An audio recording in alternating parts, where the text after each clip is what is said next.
écoutez, merci beaucoup pour votre présence massive à cette soirée DFM, sur le SOPK. On est vraiment très content de vous proposer cette soirée.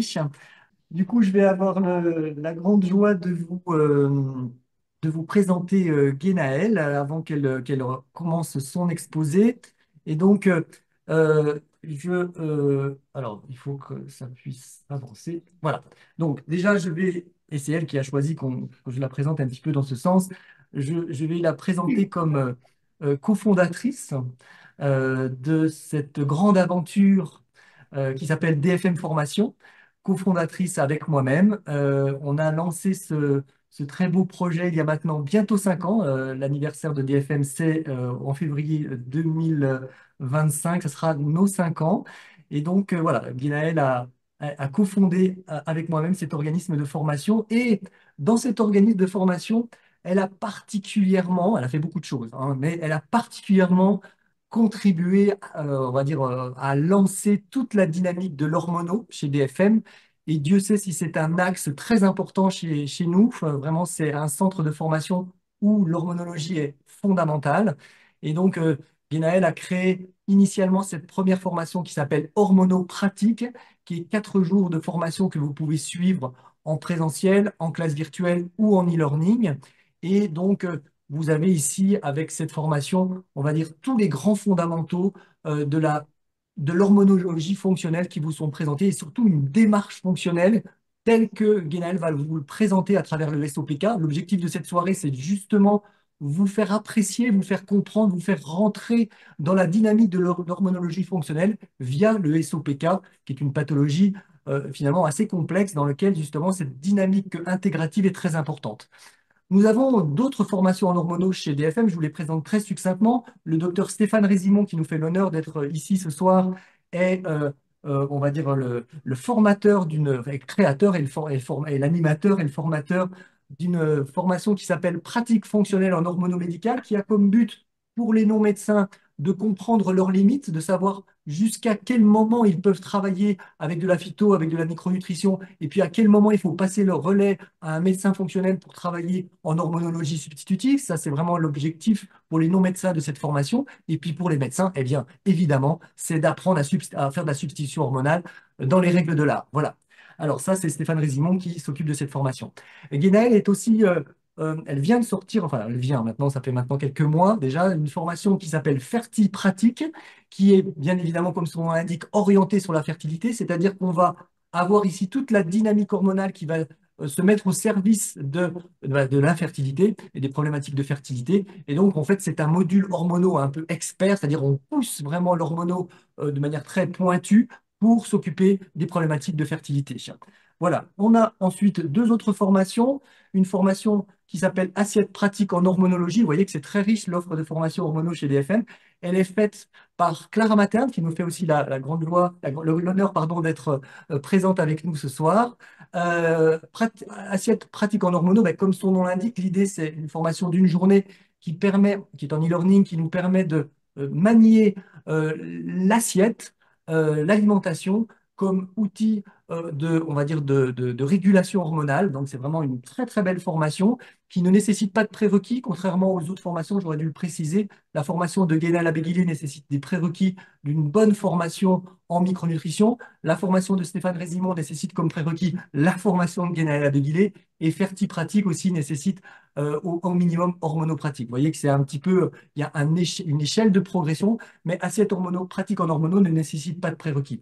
Enfin, on a pratique d'observation du cycle féminin, qui est une formation donnée par Marion Vallet, également en e-learning, où là, c'est toute la dynamique, on va dire, d'observation du cycle, comme son nom l'indique, pour mieux apprendre à connaître les pathologies féminines, mieux apprendre à connaître comment gérer aussi les prises en charge de ces différentes problématiques. Guénel, peut-être nous en touchera un mot en évoquant le SOPK. Enfin, je terminerai par un congrès qu'on a donné en 2023, qui était notre premier congrès DFM, avec plus de 200 personnes, où on a eu une douzaine d'interventions très, très intéressantes sur toute la dynamique hormonaux, puisque le congrès s'appelait Hormonolistique et le replay de ce congrès est en vente sur notre site. Voilà, je pense que j'ai à peu près tout dit. Je terminerai juste par une chose. les prochaines formations de Guénaël sont quasi complètes, donc que ce soit en présentiel ou en classe virtuelle, et en hormonopratique, je veux dire. Et donc, on est en train de remettre des dates. Donc, dans les prochains jours, vous aurez des nouvelles dates pour ceux qui sont intéressés par les formations à la suite de ce webinaire. Je vous souhaite une très très belle soirée en compagnie de Guénaël et je vous retrouve pour les questions tout à l'heure. Parfait. Merci beaucoup, Bruno, pour cette présentation. Je vais peut-être préciser deux petites choses. Par rapport aux prérequis que Bruno vous a annoncé pour la formation hormonopratique ou la formation hormono-médicale dispensée par Stéphane Résimon. Il vous a dit que pour ma formation, il y avait des prérequis d'avoir une formation comme le cursus pratique, mais je voulais préciser, c'est ou équivalent. Si vous avez fait un DU d'un bon niveau, vous pouvez aussi tout à fait prétendre à suivre cette formation en hormono. Et pareil, de la même manière, la formation de Stéphane Résimon, qui demande comme prérequis d'avoir fait ma formation ou une formation équivalente en hormonologie. Donc voilà, je suis vraiment ravie de vous présenter ce webinaire sur un sujet que j'adore, qui est le sujet, je pense, qui me passionne le plus dans cette thématique hormonale, le syndrome des ovaires polykystiques.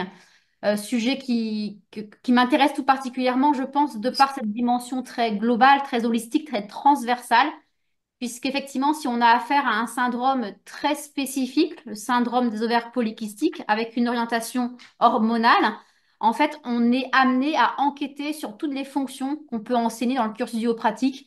Et donc, effectivement, on a des prises en charge fonctionnelles qui peuvent prendre plein de visages différents où on va se retrouver pour une patiente à prendre en charge plutôt son axe immuno-inflammatoire, pour une autre sa dimension métabolique, neuropsychique, endocrinienne. Enfin bref, il n'y a jamais deux prises en charge identiques dans le syndrome des ovaires polykystiques. Donc ça me fait plaisir aussi de vous présenter parce que ça me permet de vous présenter à travers cette particularité qu'est le SOPK, la démarche fonctionnelle qu'on s'efforce à vous enseigner avec Bruno qui est vraiment une démarche fonctionnelle qui nous intéresse énormément, qui nous anime et qu'on a vraiment plaisir à vous transmettre. Alors du coup, voilà le plan de la soirée que je viens de changer il y a 1 heure, donc j'espère que j'ai pas fait de bêtises en me bouleversant un peu tout mon planning de la soirée. Donc je vais d'abord vous présenter les généralités à propos du SOPK et on va toucher un mot sur le diagnostic médical. Alors par la suite, je vais vous parler du mécanisme physiopathologique à l'origine du SOPK. Alors il y a quelqu'un qui doit ronfler. Ah zut, excuse-moi, Guéna. Je t'ai coupé. Zut, zut, zut.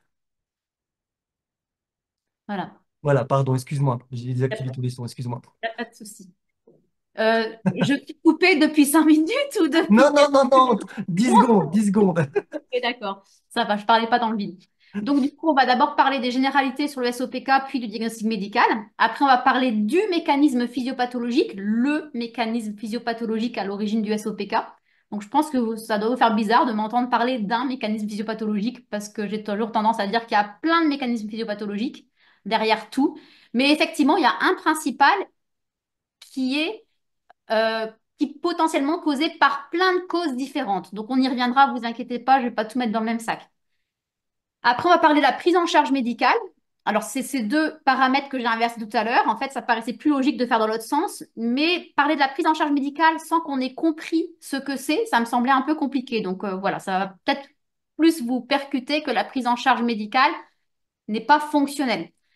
Après, on parlera des différentes causes profondes à l'origine justement du SOPK, donc à l'origine du mécanisme biopathologique du SOPK.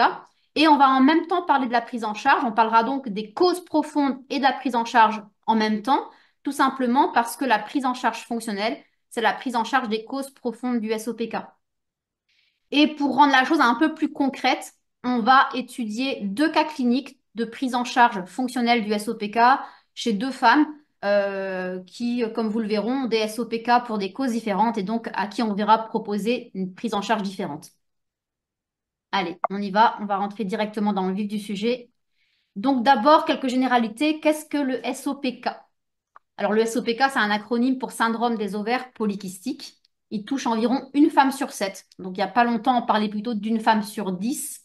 Mais effectivement, on voit de plus en plus de femmes atteintes du SOPK. Donc alors on va dire vraiment, il y a plusieurs nuances de gris. C'est comme pour beaucoup de maladies ou dysfonctions. Il y a des femmes qui ont un SOPK vraiment bien cogné avec toutes les caractéristiques cliniques, biologiques et des gros troubles. Et d'autres, c'est plutôt des nuances de gris.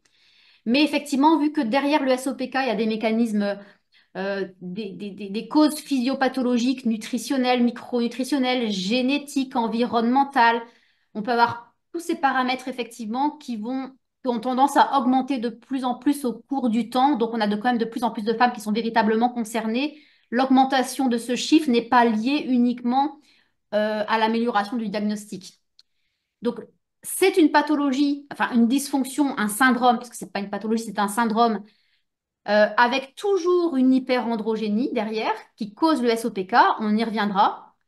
Et la principale cause de cette hyperandrogénie à l'origine de SOPK, c'est l'hyperinsulinisme. Donc, c'est un trouble métabolique qui se caractérise par un excès d'insuline. L'excès d'insuline aura tendance à augmenter les androgènes à l'origine du SOPK chez la femme. Et donc, on a du coup là, tout le corollaire qui va avec l'hyperinsulinisme qui est souvent présent, pardon, comme le surpoids. Hein, la principale cause du surpoids, c'est l'excès d'insuline, puisque, vous le savez peut-être, l'insuline a tendance à mettre en mode stockage, à favoriser la lipogénèse et à inhiber la lipolyse. Et donc, sous ce type de personnes en hyperinsulinisme, on a aussi toutes les pathologies comme l'hypertension artérielle, la stéatose hépatique non alcoolique et tout ça, qui sont du coup des comorbidités régulièrement rencontrées chez les femmes atteintes de SOPK. Alors, on verra que si à l'origine du SOPK, il y a souvent de l'hyperinsulinisme, alors attention, ce n'est pas toujours le cas. Il y a également des femmes qui n'ont pas d'hyperinsulinisme et c'est très souvent plurifactoriel. Donc, ce n'est pas parce que hyperinsulinisme il y a qu'il ne faudra pas chercher les autres causes. On en reparlera. Mais en fait, l'hyperandrogénie peut également être une conséquence du SOPK. Donc, l'augmentation de l'insuline a tendance à augmenter les androgènes et à son tour, les androgènes en excès ont tendance à augmenter l'insuline, ce qui peut occasionner du coup un véritable cercle vicieux qu'il faudra réussir à rompre. Alors, ce sont des femmes qui auront très souvent des troubles du cycle qui va du coup se caractériser soit par des dysovulations, donc c'est-à-dire une ovulation de mauvaise qualité, parce que contrairement à la pensée collective, une femme, c'est pas juste j'ovule ou j'ovule pas. Beaucoup ovulent, mais n'ovulent pas toujours très bien. Donc, une des causes de la dysovulation, ça peut être l'excès d'androgène. Et cette perturbation du cycle peut aller jusqu'à l'anovulation complète. L'anovulation qui est plus connue sous le terme d'aménorrhée, aménorrhée qui fait différence à la disparition des règles, des menstruations, mais je vais vraiment m'efforcer toujours à parler plutôt ce trouble de cycle peut aller jusqu'à l'aménorrhée avec une disparition des règles, mais ce qui est important, c'est pas vraiment la disparition des règles, qui n'est qu'un phénomène annexe au cycle, les règles. Ce qui est important, c'est la disparition de l'ovulation. Donc là, on parlera plutôt d'anovulation, mais effectivement, toutes les femmes en aménorrhée sont des femmes qui sont en anovulation. Alors, le SOPK, c'est la première cause d'hypofertilité féminine. Première cause d'hypofertilité féminine. Et c'est une cause, comme vous le verrez, c'est le SOPK qu'on peut très souvent prendre en charge la grande majorité du temps avec une prise en charge fonctionnelle. Ça veut dire qu'avec une prise en charge fonctionnelle, on peut optimiser grandement la fertilité des femmes et pas que à travers d'ailleurs la prise en charge du SOPK, bien entendu.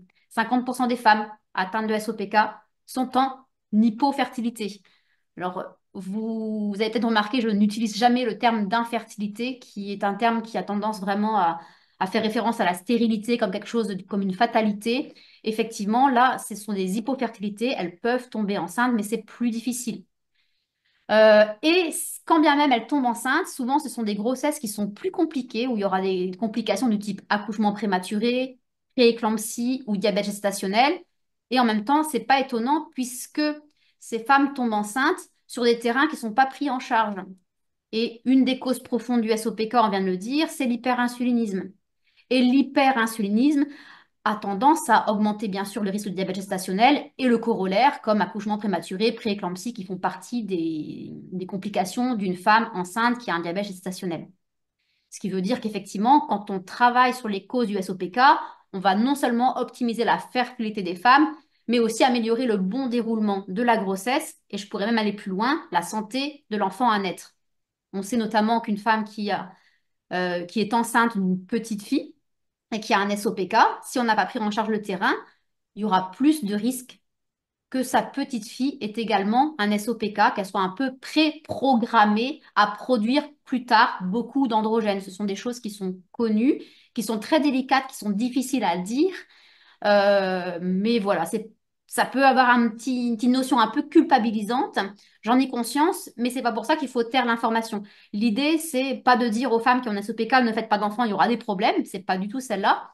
C'est plutôt de soutenir le terrain des femmes pour que la grossesse se passe du mieux possible et la santé d'enfant à naître également.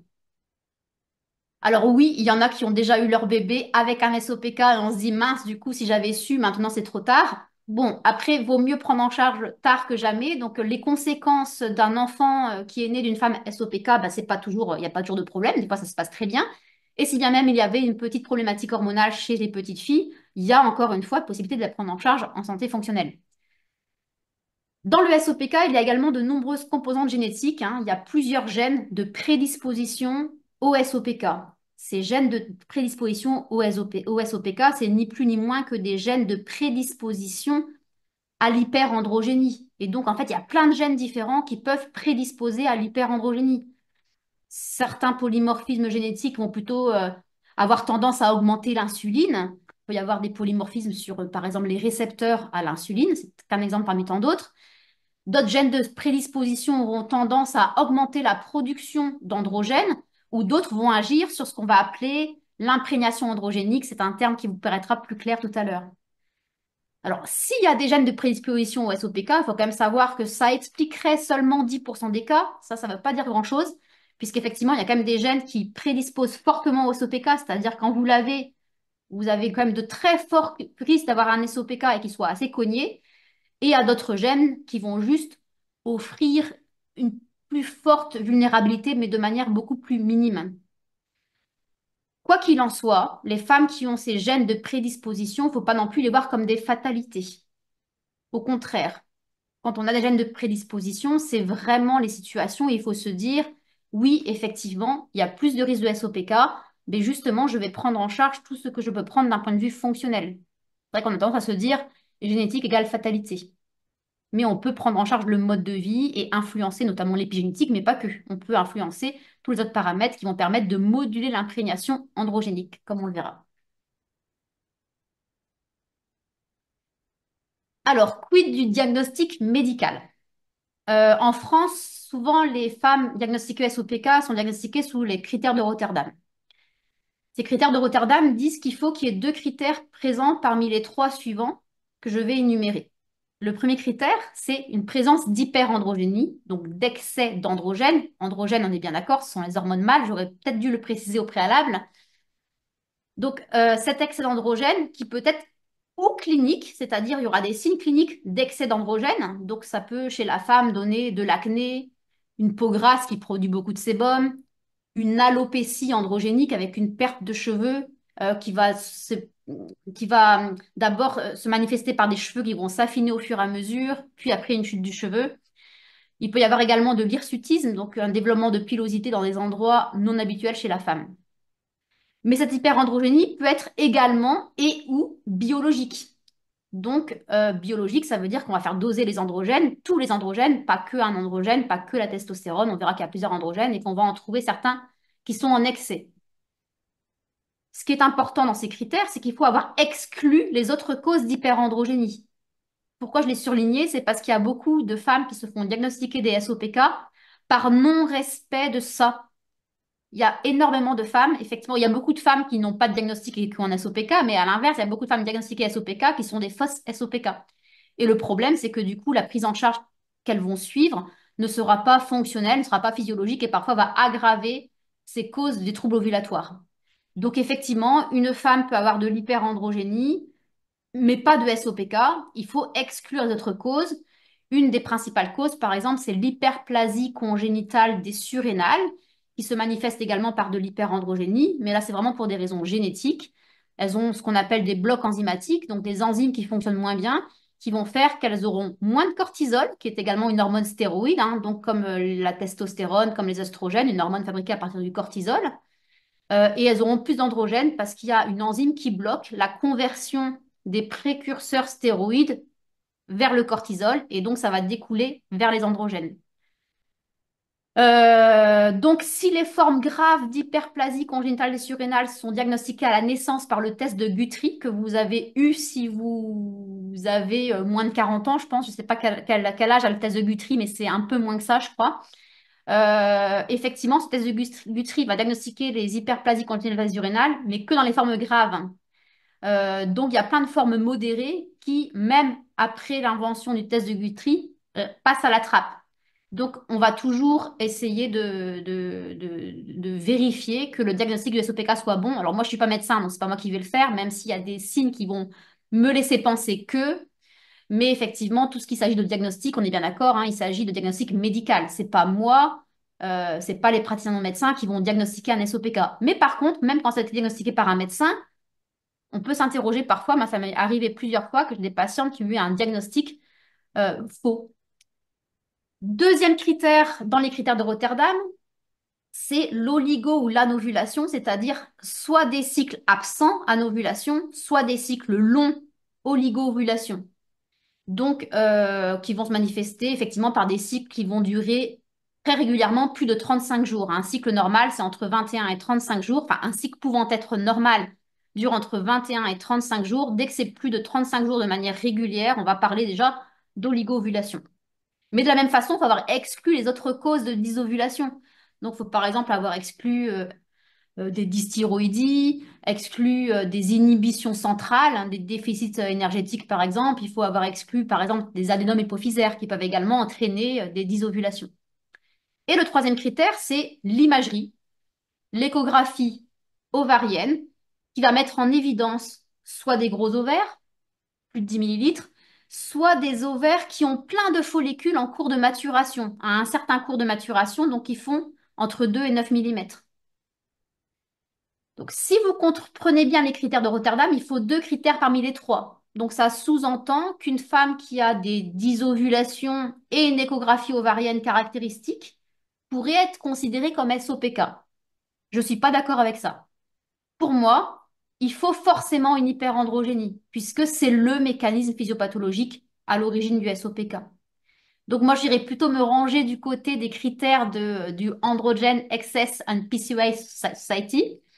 Désolée pour mon anglais. Pourtant, je me suis entraînée, je l'ai répété. Je l'avais vachement bien dit, mais là, j'ai un peu bugué.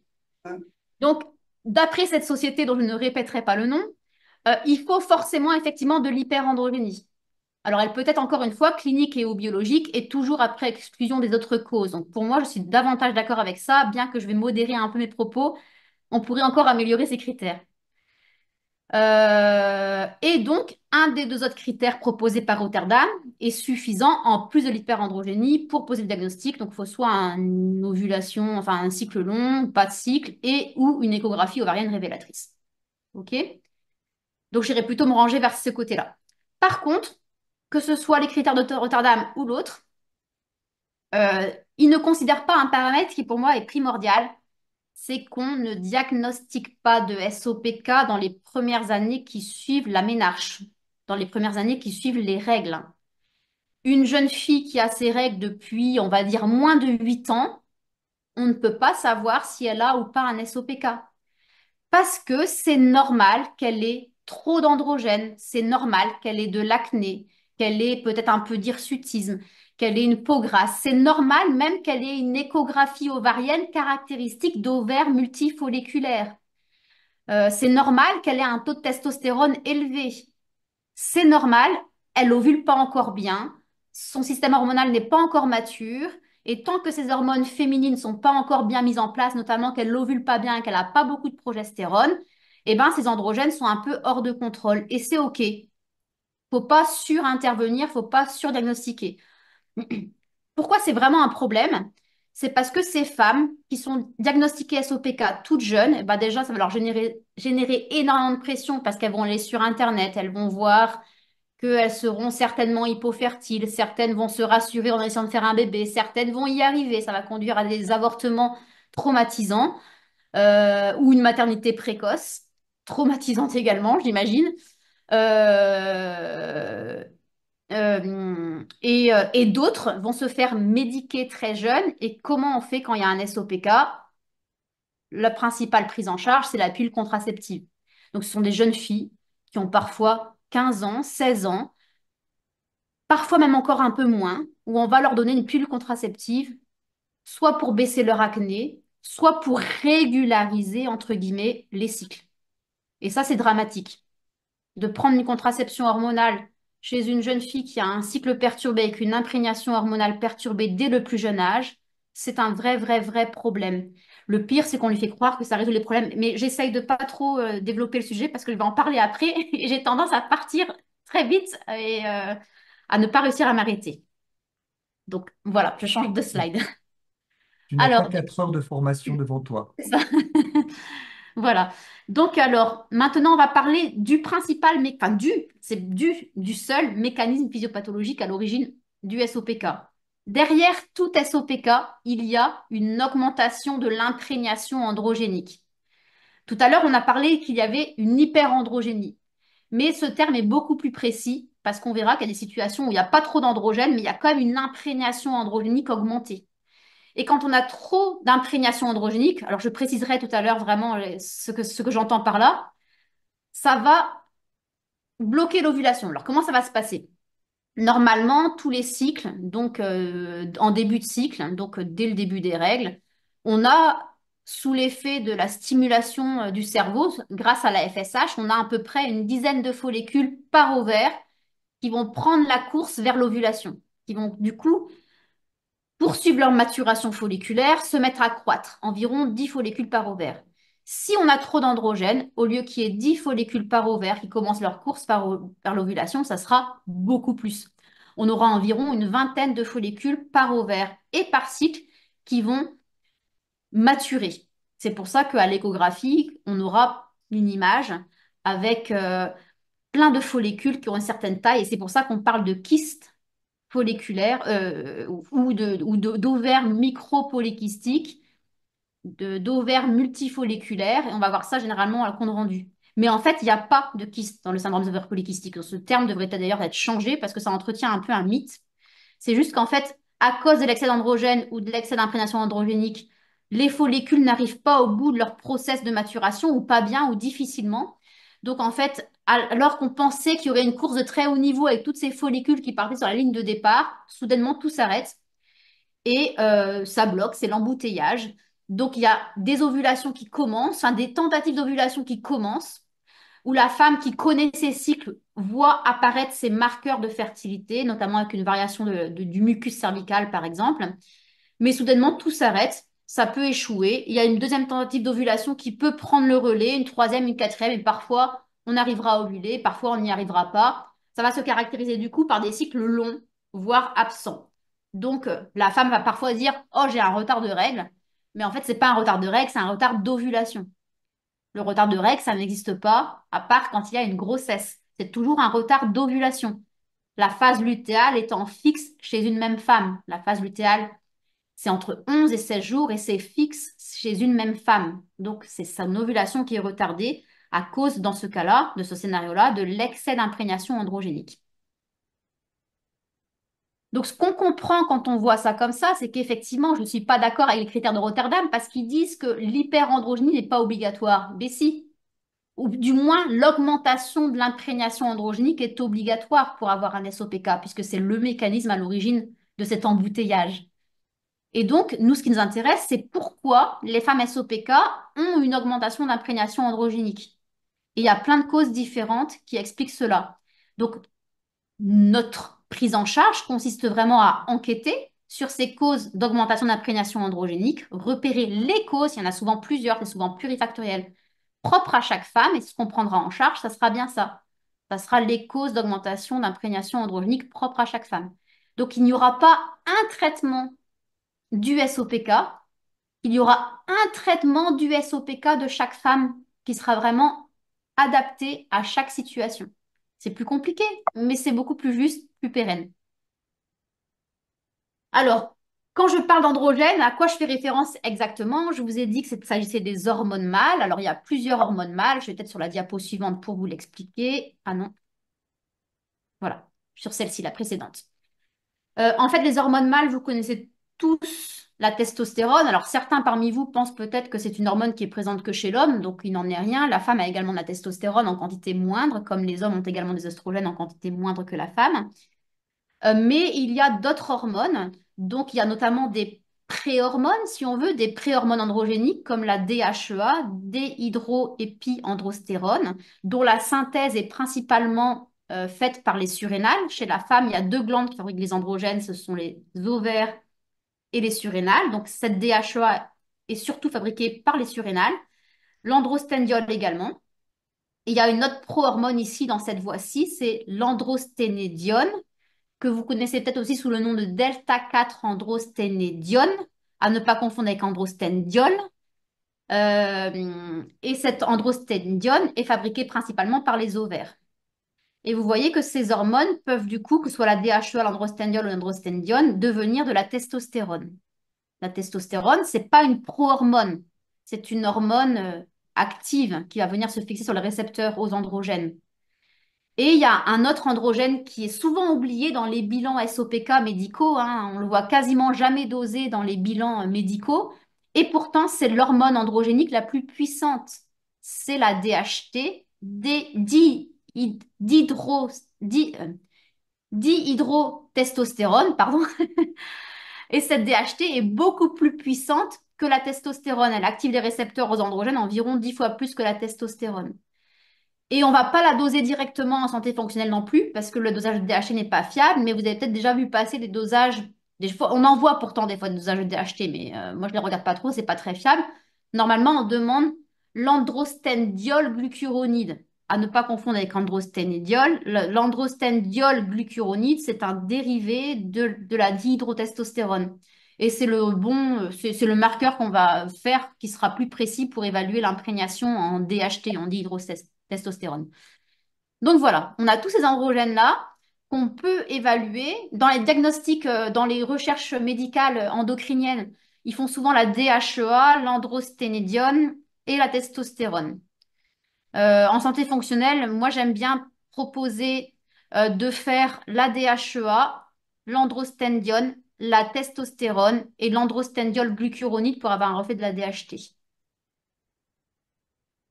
Alors, il y a des gens qui me font des jolis petits dessins sur les diapos. Donc, essayez de faire quelque chose de joli, ce serait plus sympa parce que c'est pas très beau. Ou alors de rien faire du tout. Je sais pas qui a fait ça. Il y avait son nom marqué, hein, j'ai vu. J'ai pas capté.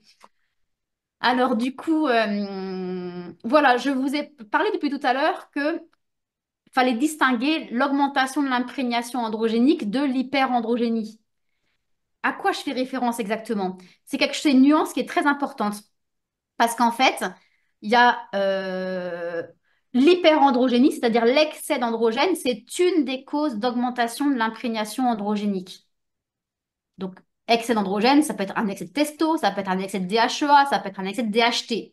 Dans ces cas-là, on aura, oui, une augmentation de l'imprégnation androgénique. Mais il y a des situations qui sont quand même assez nombreuses où chez la femme, vous verrez aucun androgène en excès et pourtant, elle a une augmentation de l'imprégnation androgénique. C'est évident parce qu'elle aura une clinique qui va nous l'indiquer. Et pourquoi est-ce qu'elle peut avoir une augmentation de l'imprégnation androgénique sans hyperandrogénie? Eh bien, parce qu'elle peut avoir des androgènes en quantité tout à fait normale, voire même parfois un peu basse, mais qui sont hyperactifs chez elle. Donc, en fait, on fait référence ici à la notion plutôt d'activité des androgènes, plus qu'à la notion de quantité. Donc, d'un côté, on a l'hyperandrogénie qui est trop d'androgènes, et de l'autre côté, on a une augmentation de l'activité des androgènes. Et ces deux composantes, excès d'androgène ou excès d'activité, excès de quantité ou excès d'activité, vont rentrer dans la notion d'augmentation d'imprégnation androgénique. C'est là que c'est un peu compliqué, ces critères des sociétés qui font les diagnostics du SOPK. C'est parce qu'effectivement, des fois, on fait des biologies, tout est bien, et donc c'est pas évident à mettre en évidence. Donc, par exemple, qu'est-ce qu'on peut retrouver? Pourquoi est-ce qu'une femme peut avoir tous ces androgènes en quantité normale, pas d'excès, mais pourtant elle a de l'acné, elle a des troubles du cycle, elle a un SOPK? Eh bien, plusieurs situations possibles. Elle peut avoir ce qu'on appelle une hyperandrogénie relative, c'est-à-dire elle n'a pas trop d'androgènes, mais elle a ces hormones qui contrebalancent les androgènes, qui s'opposent à ces androgènes, qui sont insuffisantes. Ces hormones qui s'opposent aux androgènes, qui les contrebalancent, ce sont nos hormones féminisantes. Donc, l'œstradiol et la progestérone. Si j'ai pas assez d'œstradiol, pas assez de progestérone, même si j'ai pas trop d'androgènes, eh ben, ils vont trop se manifester. Il y aura donc une augmentation de l'imprégnation androgénique. D'autres causes possibles, c'est par exemple une insuffisance en transporteur d'androgènes. On en reparlera, hein. Vous connaissez peut-être la SHBG. Effectivement, il faut savoir que les androgènes, comme les autres hormones stéroïdes d'ailleurs, ne sont actives que sous leur forme libre, non transportée. Et donc, s'il y a une baisse, pardon, une baisse des transporteurs des androgènes, il y aura plus d'androgènes non transportés qui seront donc disponibles pour nos cellules. Donc, alors qu'il n'y a pas d'augmentation de production, il n'y a pas d'excès d'androgènes, mais la fraction libre, la fraction non transportée étant trop importante, c'est celle-ci qui est importante. Donc, il y aura une augmentation de l'imprégnation androgénique. Enfin, on peut imaginer que tout est OK, il y a tous les androgènes qui sont dans les clous fonctionnels, hein, pas dans les normes laboratoires, dans les normes fonctionnelles, ce qui est différent. On peut avoir suffisamment d'hormones féminisantes, on peut ne pas avoir trop peu de SHBG, mais par contre, peut-être que les récepteurs aux androgènes sont beaucoup trop actifs. Le seuil de détonation des récepteurs est abaissé. Il y a une hyperactivité des récepteurs. Donc, ça veut dire qu'avec un taux tout à fait normal, voire même un petit peu bas d'androgène, ils vont surréagir. C'est ça qui est important finalement.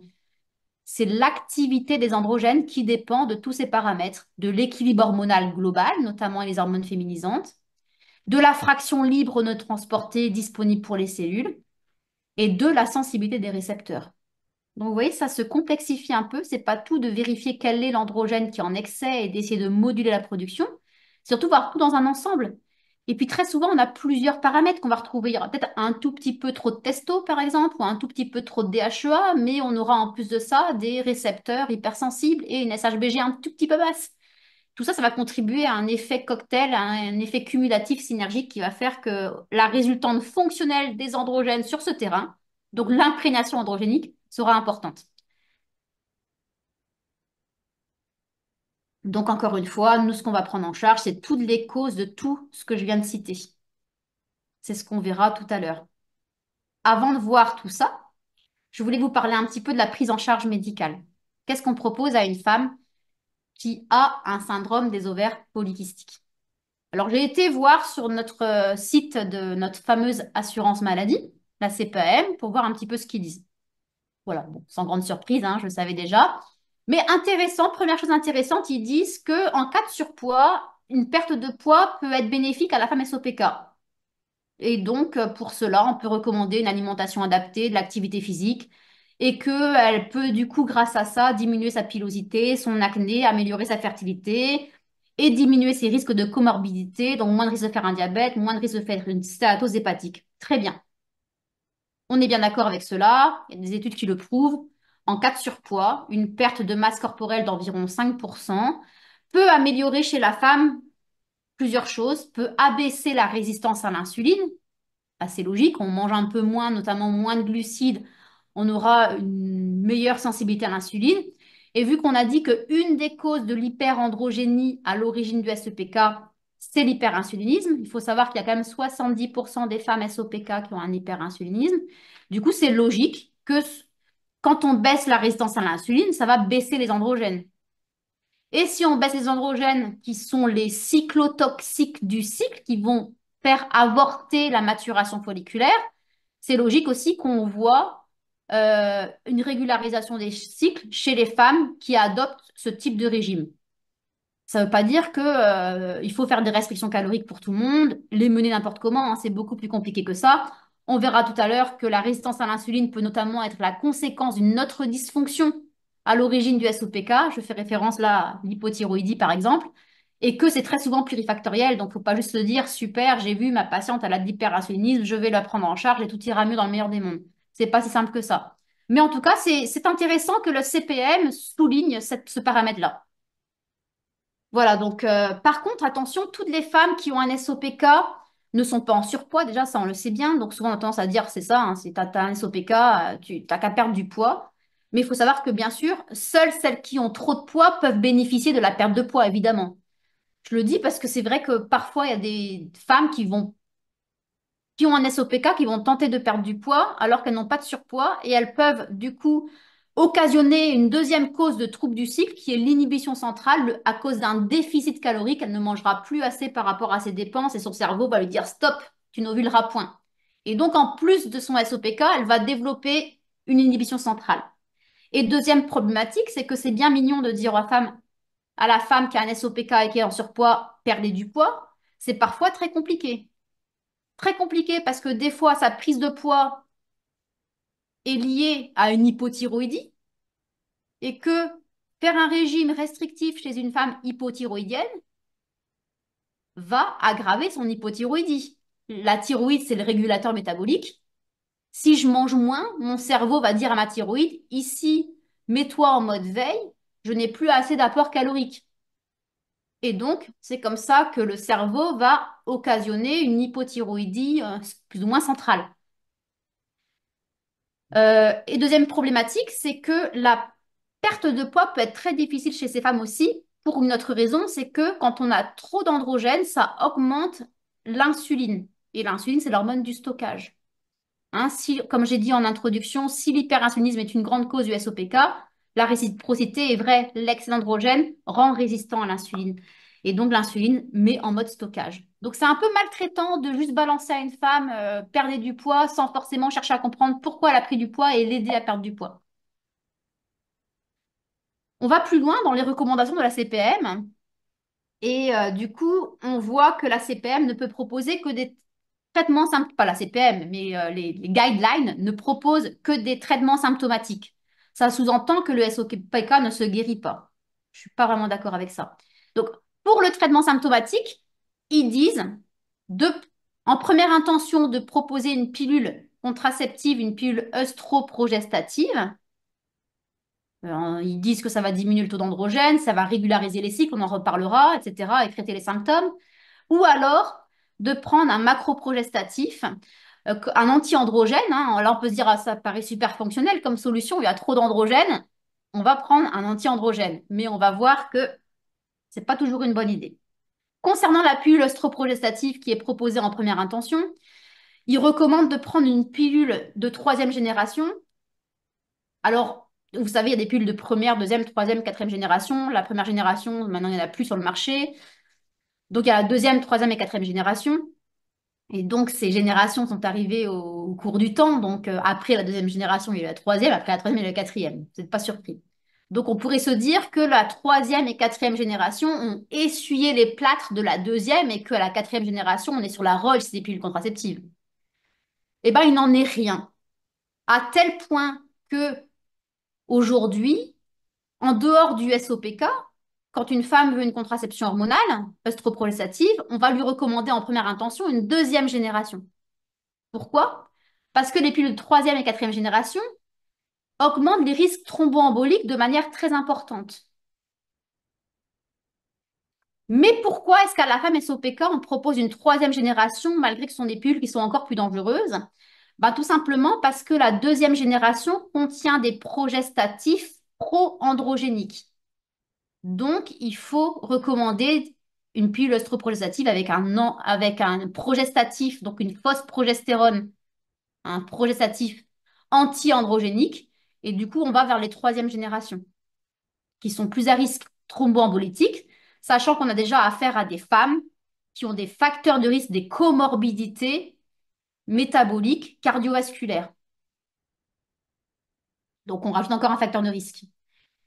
Donc, ils disent qu'effectivement, ces pilules vont permettre de diminuer l'imprégnation androgénique, ce qui est vrai, hein, ça va complètement éteindre les androgènes. C'est bien pour ça que la pilule a un effet secondaire qui est bien connu de baisser la libido, entre autres, hein, parce qu'il y a plusieurs raisons à cela, mais c'est la principale. Mais par contre, on comprend bien que ça ne va pas du tout traiter la dysfonction à l'origine de l'hyperandrogénie. Donc, on va voir tout à l'heure, il y a plein de causes à l'hyperandrogénie. Bien sûr que la pilule ne traitera pas la cause du problème. Si on ne traite pas la cause du problème, on la laisse évoluer à bas bruit, ça va entraîner d'autres dysfonctions, ça va altérer la santé en général et pas que la fertilité, bien sûr. Et par contre, ce qui me dérange beaucoup, c'est qu'ils disent quand même que ça régularise les cycles. Regardez, si je reviens avant, la pilule œstroprogestative va entraîner une régularisation des cycles menstruels. C'est assez rigolo quand on va sur la CPM, on regarde, et dans le Vidal, ils sont pareils, hein, Vidal, CPM, ils sont hyper en phase. On regarde le mode d'action du pilule contraceptive, et donc c'est marqué dans le mode d'action du pilule contraceptive, la pilule contraceptive œstroprogestative inhibe l'ovulation par le cerveau, par l'axe hypothalamo-hypophysaire, en abaissant GnRH, LH-FSH, en abolissant les messages, en abolissant le dialogue entre le cerveau et les ovaires. Donc ils disent que ça bloque l'ovulation. Quelques lignes plus bas, vous voyez que la pilule contraceptive peut être proposée en tant que contraception ou pour régulariser les cycles, alors qu'ils venaient de dire que ça bloquait l'ovulation. C'est quand même embêtant. Ça veut dire qu'ils ne savent pas, ou ils entretiennent le mythe, ils ne savent pas que le cycle est déterminé par l'ovulation. Un cycle, d'ailleurs on dit cycle menstruel, ça va pas. Ça devrait être un cycle ovulatoire. Un cycle ovulatoire est déterminé par tout ce qui se déroule autour de l'événement central du cycle, qui est l'ovulation, et non pas autour des règles. Mais on dit que le cycle est régulé parce que la femme, elle a des saignements réguliers. Tous les 28 jours, elle prend sa pilule pendant 21 jours et après, elle arrête pendant une semaine et poum, magique, il y a ses règles qui arrivent alors qu'elle avait des cycles de 3 mois, 4 mois. Donc, elle est contente et on lui dit, ça régularise les cycles. C'est indiqué pour ça. Mais ce ne sont pas des règles, puisque les règles, c'est un saignement qui suit l'ovulation, et vu qu'il n'y a pas d'ovulation, ce ne sont pas des règles, ce sont des saignements de privation hormonale. Ça m'indigne énormément parce qu'en fait, dans ma patientèle, j'ai suivi quand même beaucoup, beaucoup, beaucoup de femmes atteintes de SOPK. Je les suivis dans des cadres d'hypofertilité, sur un âge souvent avancé. Elles ont pris la pilule toute jeune, avec un diagnostic toute jeune, alors qu'on a dit qu'on ne pouvait pas diagnostiquer de SOPK toute jeune. Elles ont pris la pilule non pas pour une contraception hormonale, mais pour régler leur problème d'acné ou leurs troubles du cycle. Je suis pas en train de dire qu'il ne faut pas traiter les problèmes d'acné, mais il y a des solutions fonctionnelles pour traiter les problèmes d'acné. Je peux comprendre l'impact psychique de ce genre de problématique. Et donc, après, elles arrivent à un âge avancé, elles se disent, je vais faire un bébé, elles arrivent, elles enlèvent leur pilule à 35, 37, 40 ans, et puis elles se disent, mais mince, c'est pas possible, depuis que j'ai arrêté ma pilule, c'est le bordel. Mes cycles sont redevenus comme avant la pilule, j'ai des cycles qui durent 3 mois, j'arriverai jamais à faire un bébé. Puis il y a quand même l'horloge biologique qui tourne, et donc moi j'ai la lourde tâche de leur dire, bah, excusez-moi de vous mettre face aux faits accomplis, mais en fait, vous n'avez jamais eu de bon cycle. Pendant ces 10 ans, 15 ans, voire 20 ans que vous avez pris la pilule contraceptive, vous n'aviez pas de cycle régulier, vous n'aviez pas de cycle du tout. Donc, vous êtes passé de cycle tout foireux à pas de cycle du tout pendant 10 ans, 15 ans, 20 ans, à de nouveau cycle tout foireux. En aucun cas, le problème a été résolu. Et donc, je peux vous dire que dans ma patientèle, j'ai vu de nombreuses femmes très en colère d'apprendre ça. Oui, On leur a bien que menti. c'est. Et donc, elles ont perdu 10 ans, 15 ans, 20 ans, pendant lesquels elles auraient pu écouter ce signe d'alerte. J'ai un cycle irrégulier, il faut que je cherche à comprendre pourquoi et à travailler sur l'origine du problème. Elles arrivent à un âge avancé, n'arrivent pas à avoir de bébé et c'est compliqué. Voilà. Bref, je reviens sur mon sujet. Donc, non, la pilule contraceptive ne régularise pas les cycles. Elle fait croire à la femme qu'elle a des règles régulières, mais dites-leur bien, il n'y a pas de cycle. Voilà. Donc, on a dit que en deuxième intention, en cas d'échec de pilule œstroprogestative, si la femme a toujours de l'acné, par exemple, on peut lui proposer un anti-androgène comme le fameux acétate de cyprotérone, Androcure. Des fois, c'est encore une autre molécule, mais c'est aussi un anti-androgène, luténil ou lutérant.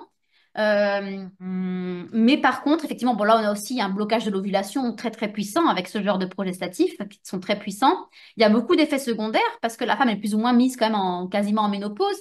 Alors, pour pallier un peu aux effets secondaires, ils peuvent donner un œstrogène naturel, idéalement œstradiol par voie cutanée. Mais peu importe, en fait, c'est tellement puissant qu'il y aura quand même des effets secondaires. Et surtout, depuis quelques années, on sait que ce type de médicament entraîne des risques de méningiome largement augmentés.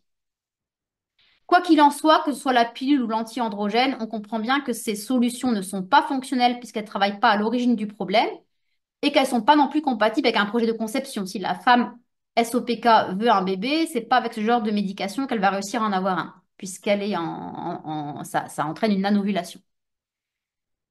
Donc voilà une étude là qui est toute récente, vous voyez, de mars 2024, qui montre qu'effectivement, alors on sait ça depuis bien avant mars 2024, hein, que ces anti-androgènes comme l'acétate de cyprotérone augmentent énormément. Vous voyez ici après 20 fois, je crois, j'ai pas bien l'écran, ouais, 20 fois les risques de méningiome.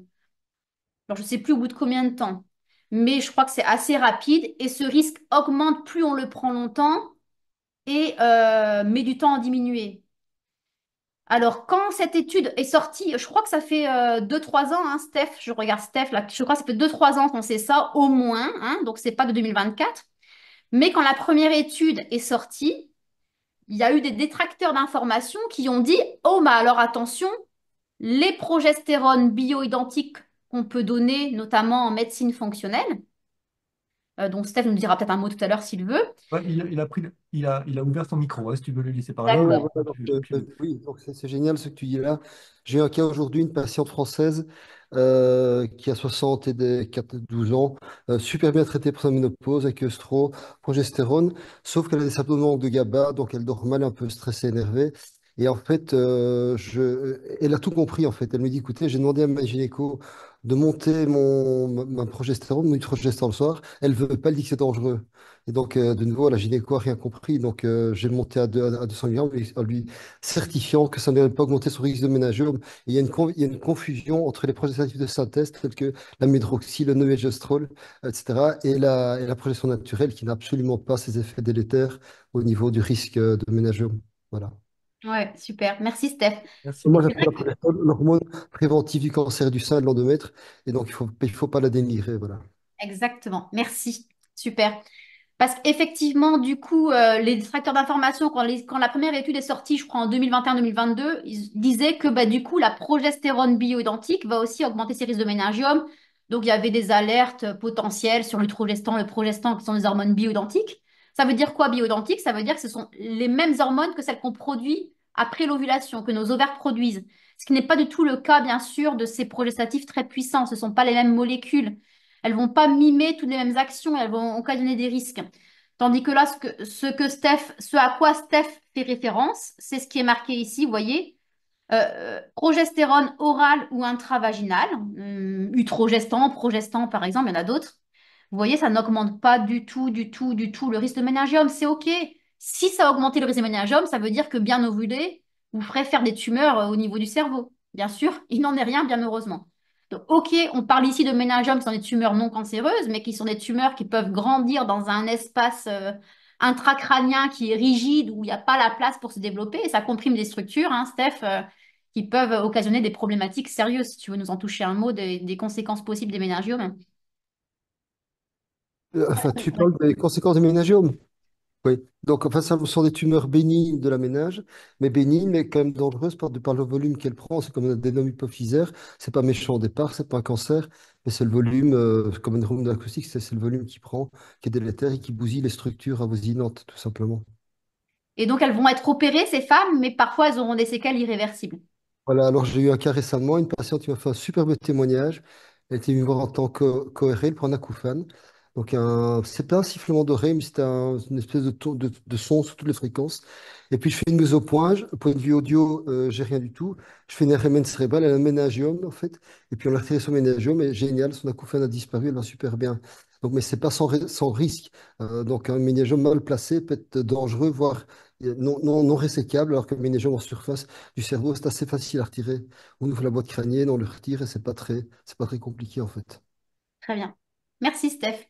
Du Rien. coup, maintenant, ça, c'est un truc quand même qu'on sait. Donc, les médecins sont censés alerter leurs patientes quand ils mettent ce type de médicament hors autorisation de mise sur le marché. Ils sont censés expliquer à leurs patientes qu'il y a des risques et que c'est hors AMM, mais c'est pas toujours fait. Ou il y a des renouvellements aussi de prescriptions qui se font parfois sans prévenir. Donc, il y a encore des femmes qui sont sous ce type de médicaments pour des indications qui n'en valent pas du tout enfin, avec un rapport bénéfice-risque très, très défavorable. Voilà, alors on continue, toujours dans les recommandations de notre fameuse CPAM, ils disent qu'il faut traiter, que le traitement symptomatique, donc pilule ou anti-androgène, est à poursuivre jusqu'à la ménopause. Donc déjà, pourquoi déjà ce type de traitement jusqu'à la ménopause? Surtout, pourquoi est-ce qu'après la ménopause, on arrêterait si le traitement était efficace et bon? En fait, quand on donne un traitement fonctionnel pour le SOPK, vu que les causes du SOPK ne vont pas s'arrêter à la ménopause, il faudra poursuivre la prise en charge bien au-delà de la ménopause. Et ce qui m'indigne aussi beaucoup ici, c'est qu'il suggère d'induire une ovulation chez la femme SOPK si elle désire une grossesse. Donc, sous-entendu, si tu veux pas de bébé, on n'en a rien à faire, que t'ovules pas. Ça, c'est problématique, puisque l'ovulation, ça ne sert pas qu'à faire des bébés. Malheureusement, c'est encore souvent ce qu'on entend. Une patiente lambda qui va voir son médecin parce qu'elle n'a pas de règles, la médecin va lui proposer, lui demander en général, est-ce que vous voulez un enfant? Si elle dit non, on dit, bah alors, pourquoi? C'est bien, vous êtes tranquille, vous n'avez pas de règles. Mais c'est un vrai problème pour plein de raisons. L'ovulation, c'est vraiment un marqueur de pleine santé physique et psychique. Ici, par exemple, une étude qui montre que le cycle ovulatoire est un facteur protecteur cardiovasculaire et que la dysovulation, donc l'ovulation de mauvaise qualité, c'est un facteur de risque cardiovasculaire. Donc, au cours de votre vie fertile, entre l'aménage première règle jusqu'à la ménopause, vous pouvez capitaliser pour votre capital santé cardiovasculaire. Donc, il faut bien ovuler pour la santé cardiovasculaire, mais pas que, bien entendu. On sait depuis longtemps que bien ovuler, ça permet de faire des os solides, mais c'est aussi, ça préserve aussi au niveau neuropsychique, métabolique, etc. Donc, et bien ovuler, ça permet d'avoir un bel équilibre entre les œstrogènes et la progestérone. En effet, en début de cycle, si on revient très rapidement sur la physiologie, en début de cycle, l'ovulation, ça commence dans la tête. Au niveau de l'hypothalamus, il y aura une synthèse de GnRH qui va stimuler l'hypophyse, qui va produire alors l'hormone folliculostimulante, qui va stimuler les ovaires. Les ovaires vont alors produire, avant l'ovulation, des œstrogènes, l'œstradiol, principal œstrogène féminin pendant la vie fertile. Au bout d'un moment, il y aura tellement d'œstradiol que ça va inverser le rétrocontrôle au niveau cerveau. Il y aura donc un pic de LH et c'est ce pic de LH qui va permettre l'ovulation. Et c'est après l'ovulation que les ovaires vont se mettre à produire une nouvelle hormone. Toujours en plus de l'œstradiol, il y aura une synthèse de progestérone. Donc cette progestérone est produite par les ovaires que après l'ovulation, ou presque, hein, pour les gens un peu pointilleux. Et cette quantité de progestérone sera produite en quantité dépendante de la qualité ovulatoire. Je redis, la progestérone sera produite en quantité dépendante de la qualité ovulatoire. Donc en gros, si j'ovule pas, j'aurai pas de progestérone ovarienne. Si j'ovule super bien, j'aurai une super progestérone ovarienne. Si j'ovule pas bien, j'aurai pas suffisamment de progestérone. J'en aurai, mais pas suffisamment.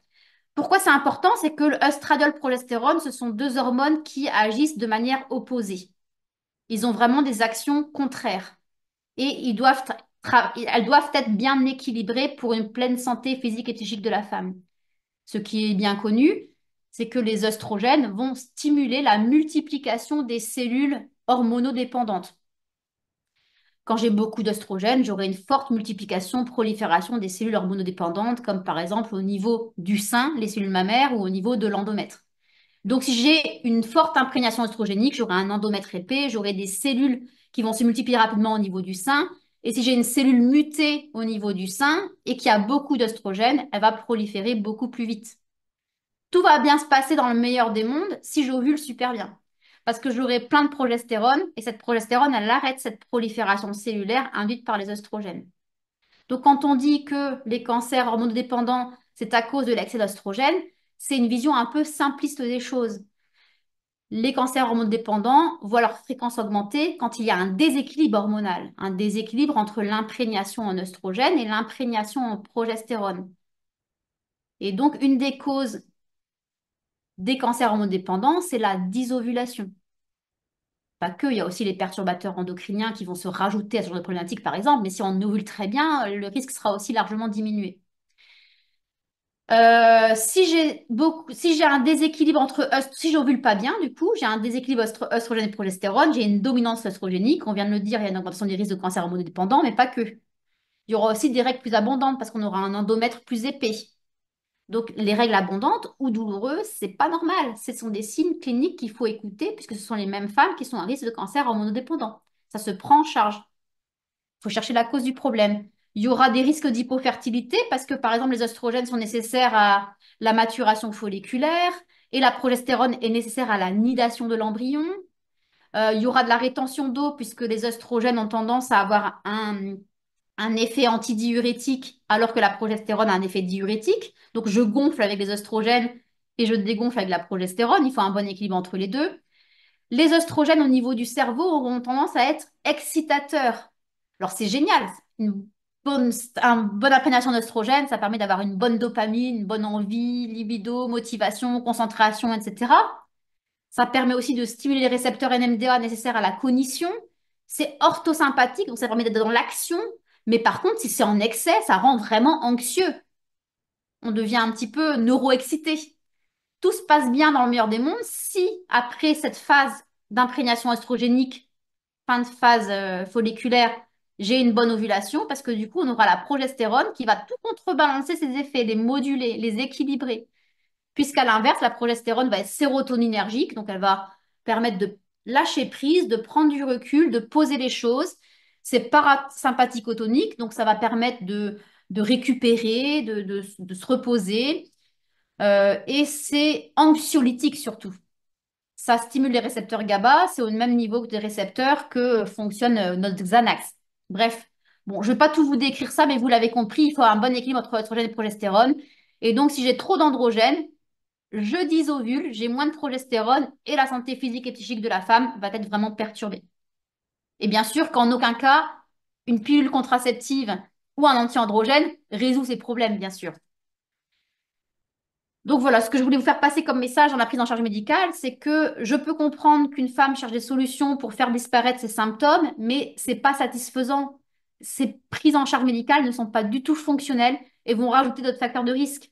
Ce que je aurais pu vous dire aussi, c'est que notamment effectivement une femme qui a un SOPK, vu qu'elle ovule pas bien, elle est plus à risque de cancer hormonodépendant. Et quand on lui donne une pilule contraceptive œstroprogestatif, qui est un cancérogène de première catégorie, donc le plus haut niveau de preuve reconnu par le CIRC, le Centre international de recherche contre le cancer, ça me pose un véritable problème.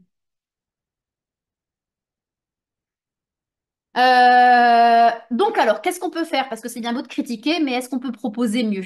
Alors, en santé fonctionnelle, on va s'intéresser aux causes profondes du SOPK, c'est-à-dire aux causes profondes de l'hyperandrogénie, et proposer des prises en charge adaptées, individualisées. Ça nécessite une enquête. C'est plus dur qu'effectivement de prescrire une pilule contraceptive. Ça prend plus de temps. Donc là, je critique les propositions médicales, mais quand même, recontextualisons. euh, En une consultation d'un quart d'heure facturée à 25 euros, c'est pas possible de proposer une consultation fonctionnelle. Donc, certes, il y a un problème de formation, parce que ce que je vais vous dire là, les médecins ne sont pas formés à ça, mais même s'ils étaient formés, c'est impossible de bien prendre en charge un SOPK sur des tarifs de consultation conventionnés. Ça pose un vrai problème. Donc, ça nécessite un médecin ou un praticien qui vous écoute pendant une bonne heure, voire une heure et demie, pour vraiment bilanter, évaluer les causes de l'hyperandrogénie. Voilà. Donc, du coup, la démarche fonctionnelle consistera à évaluer et prendre en charge tous les facteurs qui peuvent augmenter la production d'androgène. Donc, on va se poser la question, est-ce qu'il y a trop d'androgène surrénalien, donc la DHEA, et pourquoi? Et c'est le pourquoi qu'on prendra en charge. Est-ce qu'il y a trop d'androgène ovarien? Et s'il y en a trop, pourquoi? Et ou alors, est-ce que peut-être il n'y a pas trop d'androgènes produits par nos glandes surrénaliennes et ovariennes, mais peut-être qu'il y a une conversion excessive de ces androgènes vers la DHT, la dihydrotestostérone. C'est tout à fait possible. Et pourquoi? On va se poser toutes ces questions. Et c'est pas tout. On a dit qu'il pouvait n'y avoir aucun androgène en excès, mais peut-être que certains facteurs font qu'on est trop sensible aux androgènes. Et donc, on va également devoir bilanter, investiguer ces facteurs-là. Donc, c'est-à-dire qu'on va devoir voir est-ce que s'il y a une discordance entre la clinique et la biologie. On fait une biologie, tout est OK. Mais l'imprégnation androgénique est augmentée, la clinique nous le prouve. C'est la clinique qui a toujours raison quand il y a une discordance entre la clinique et la biologie. Alors, on va s'interroger, est-ce que c'est parce que les récepteurs sont trop sensibles? Et pourquoi? Est-ce que c'est parce que la SHBG, le transporteur, est en baisse? Et pourquoi? Ou est-ce que c'est parce qu'il n'y a pas assez d'hormones féminines pour contrebalancer les androgènes? Et vous l'avez compris, pourquoi? Et donc, c'est ça qu'on prendra en charge. Et c'est ce que je vais vous passer en revue maintenant. Donc, on va voir en deux parties les choses. Quels sont les facteurs qui augmentent les androgènes, testostérone, DHEA et DHT? Et quels sont les facteurs qui augmentent l'activité des androgènes au niveau des récepteurs, des transporteurs ou des hormones féminisantes? Mais attention, je vais vous présenter ça de manière assez structurée, mis dans des cases, mais il faut toujours prendre du recul. C'est souvent plurifactoriel, donc on ne va pas se cantonner. C'est très rare d'avoir une femme qui a un SOPK uniquement parce qu'elle a trop de DHEA, par exemple. C'est souvent plurifactoriel. C'est à ce stade que tu fais une annonce. Oui, du coup, euh, Là, je vais vous présenter un peu une méthodologie que j'ai mis en place depuis quelques années déjà et qui a fait ses preuves dans mon activité de praticienne et dans l'activité des praticiens que j'ai formés également. Et donc, ça fait un moment que je réfléchis à ça et ça s'est concrétisé. Je suis en train d'écrire un livre sur la prise en charge fonctionnelle du syndrome des ovaires polykystiques. Voilà, l'annonce est faite. Merci. Alors, du coup, on va d'abord s'intéresser aux causes de l'augmentation des androgènes. Alors, reprenons un peu cette synthèse d'androgènes, comment ça se passe chez la femme. Alors, on a dit qu'il y a deux glandes qui fabriquent des androgènes chez la femme, les surrénales, avec la fameuse DHEA, et les ovaires qui fabriquent la testostérone. Et ces synthèses androgéniques sont toutes les deux orchestrées par notre big boss, l'axe hypothalamo-hypophysaire, donc le cerveau. Ça commence au niveau du cerveau, de l'hypothalamus. Pour les surrénales, il y aura une synthèse de CRH qui va stimuler l'hypophyse, qui va répondre en produisant de l'ACTH. Et l'ACTH va stimuler la synthèse de cortisol par les surrénales, mais aussi de DHEA. Du côté ovarien, de l'axe donc hypothalamo-hypophyso-ovarien, il y aura au niveau de l'hypothalamus, ça vous le connaissez mieux, une synthèse de GnRH qui va induire une synthèse, oui, de FSH, mais là, ce qui m'intéresse, c'est la LH, parce que c'est la LH, ça c'est important. C'est la LH qui induit la production de testostérone ovarienne. Retenez-le parce qu'on en reparlera tout à l'heure de la LH. Après cette DHEA, on a dit que c'était une pro-hormone, c'est pas une hormone active, elle va être convertie en testostérone. Cette testostérone peut être convertie en dihydrotestostérone, c'est un androgène très puissant. Donc, ce qu'on va se poser comme question quand on va bilanter nos femmes SOPK, c'est est-ce qu'il y a trop de production de DHEA? Et si oui, pourquoi? Est-ce qu'il y a trop de production de testostérone ovarienne? Et si oui, pourquoi? Ou est-ce qu'il y a trop de conversion de ces androgènes vers la DHT? Et si oui, pourquoi? Donc voilà, c'est mon plan. Et on va d'abord s'intéresser à l'excès de production de testostérone ovarienne. Quelles sont les causes fonctionnelles qui augmentent la synthèse de testo par les ovaires? Deux grandes causes fonctionnelles, l'excès d'insuline et l'inflammation. Pourquoi? L'excès d'insuline va, par deux mécanismes différents, augmenter la synthèse de testostérone par les ovaires. D'une part, parce que sur les ovaires, nous avons des récepteurs à l'insuline. Et quand l'insuline vient sur le récepteur au niveau des ovaires, ça va tout simplement induire une synthèse de testostérone ovarienne. Donc, il y a vraiment l'insuline va vraiment ordonner la synthèse de testostérone directement à la source. Mais un deuxième paramètre s'ajoute, c'est que l'insuline augmente la transcription du gène de la LH. Retenez que l'insuline augmente la LH. Et je viens de vous dire que la LH, c'est ce qui permettait la synthèse de testo ovarienne. Donc, si j'ai beaucoup d'insuline, j'ai une forte LH qui va entraîner beaucoup d'androgènes de testostérone ovarienne. Et c'est pour ça que c'est une des explications, pas la seule, que dans les bilans SOPK, chez les femmes atteintes de SOPK, vous avez très souvent une LH augmentée. Et on vous dit, attention, quand la LH est supérieure à la FSH, il y a des risques d'hyperandrogénie, effectivement. Il y a d'autres raisons, hein. L'inflammation est également un responsable de l'excès de testo-ovarienne, puisque ça va stimuler la synthèse directement à la source également.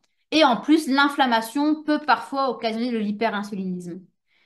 Vous comprenez du coup que dès qu'il y a une augmentation de la testostérone, il faudra toujours s'interroger sur est-ce qu'il y a trop d'insuline et où est-ce qu'il y a de l'inflammation. Et s'il y a un hyperinsulinisme et où s'il y a s'il y a de l'inflammation, c'est ça qu'il faudra prendre en charge.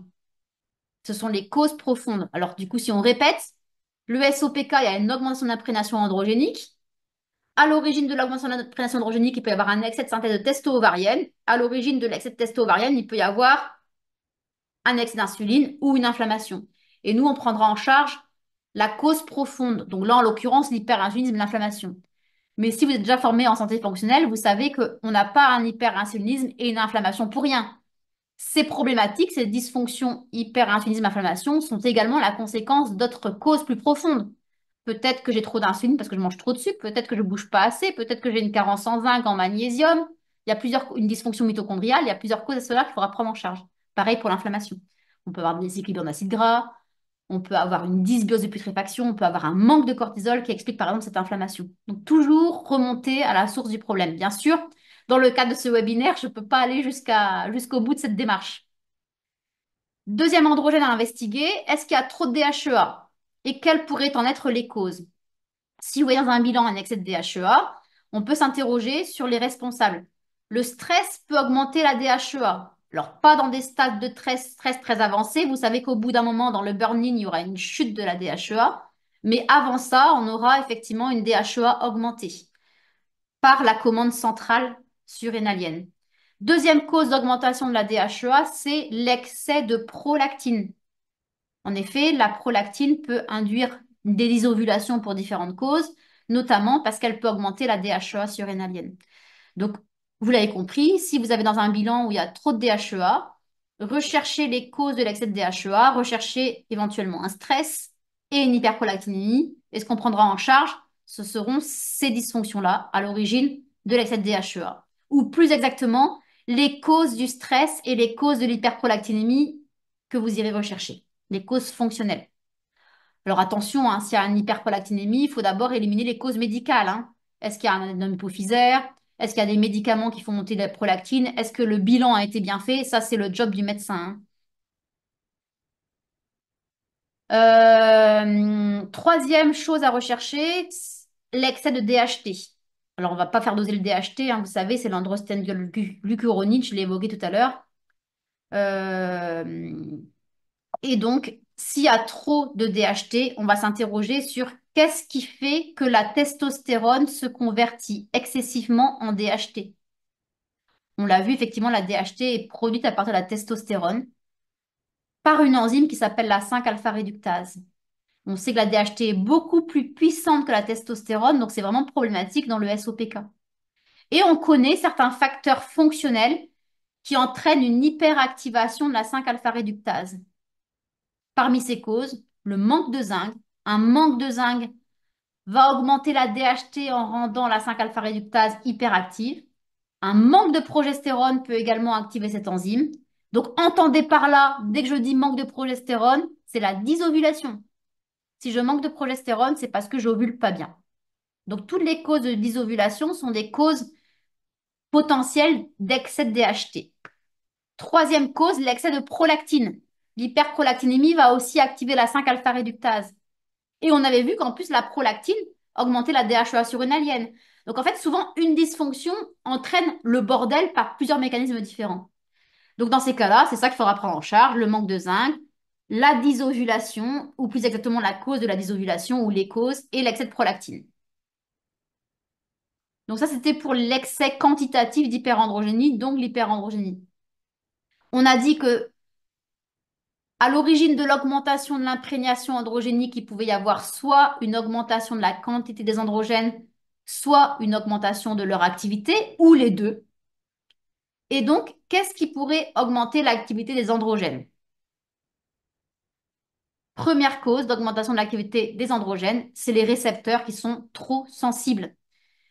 Nos hormones stéroïdes fonctionnent en activant des récepteurs à l'intérieur de la cellule, on appelle ça des récepteurs nucléaires. Nous ne sommes pas tous égaux par rapport à ces récepteurs. Alors, on a tous une quantité d'hormones qui nous est propre, mais on a aussi tous des récepteurs qui sont plus ou moins sensibles. Et les hormones font leur job en fonction de la sensibilité des récepteurs. Certaines personnes ont des récepteurs très sensibles, d'autres plus résistants. Et donc, ce qui explique que deux personnes qui auraient un équilibre hormonal strictement identique. Alors, c'est très peu probable, hein, que quelqu'un ait tous les mêmes hormones, mais imaginons une femme qui a deux femmes qui ont exactement le même taux de DHEA, de testostérone, de DHT, d'œstrogène, de progestérone, de prolactine. Imaginons.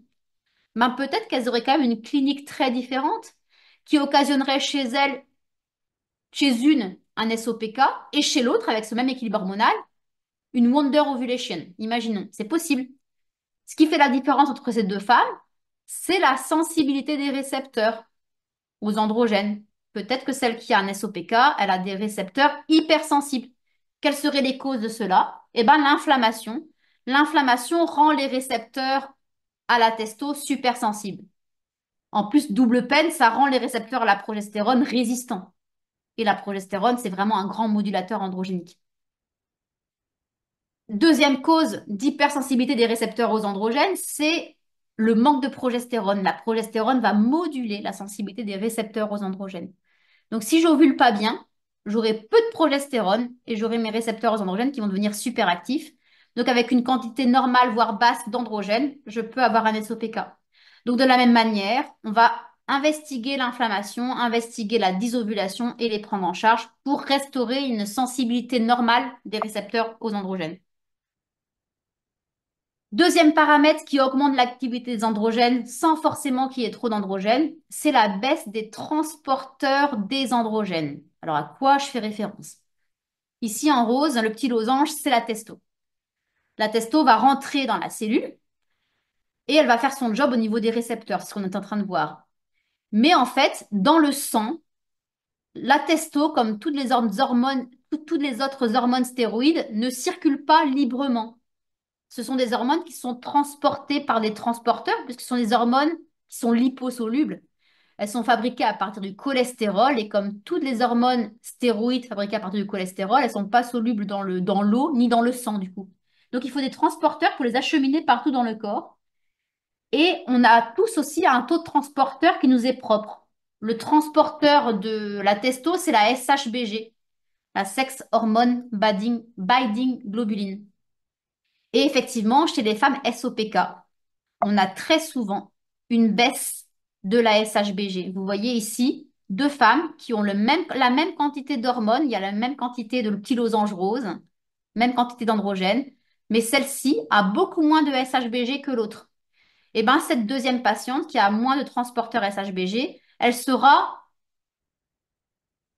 pas en hyperandrogénie, puisqu'elle n'a pas plus d'hormones que la précédente, mais elle aura une augmentation de l'imprégnation androgénique à cause de la baisse du transporteur. Parce qu'en fait, seules les hormones non transportées sont disponibles pour les cellules. Seule la fraction libre des androgènes, la fraction non transportée, est disponible pour la cellule. Donc, ça veut dire que toute cause de baisse de SHBG est une cause d'augmentation de l'imprégnation androgénique.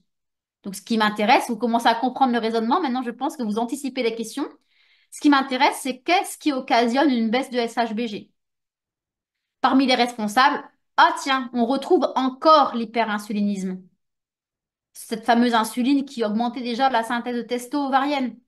Et ben en plus, double peine, ça baisse le transporteur. Donc non seulement ça augmente la synthèse, et en plus, ça baisse le transporteur, donc il y a encore plus d'androgènes libres.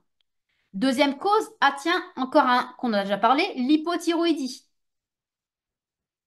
Troisième cause, l'hyperprolactinémie et l'hyperandrogénie. Alors c'est un cercle vicieux parce que j'ai trop d'androgènes, ça baisse ma SHBG. J'ai une SHBG basse, ça augmente mon imprégnation androgénique qui va me faire dysovuler, etc. Un véritable cercle vicieux qui s'installe encore. Donc, on a compris, si vous faites des dosages de SHBG et que vous voyez qu'il est basse d'un point de vue de la santé fonctionnelle chez la femme, il faudra rechercher les causes d'une SHBG basse, c'est-à-dire est-ce qu'il y a un hyperinsulinisme, une hypothyroïdie, une hyperprolactinémie et une hyperandrogénie, mais ça, on sait qu'il y en a une puisqu'elle a un SOPK. Donc, il y a une augmentation, enfin, il y a forcément une augmentation de l'imprégnation androgénique.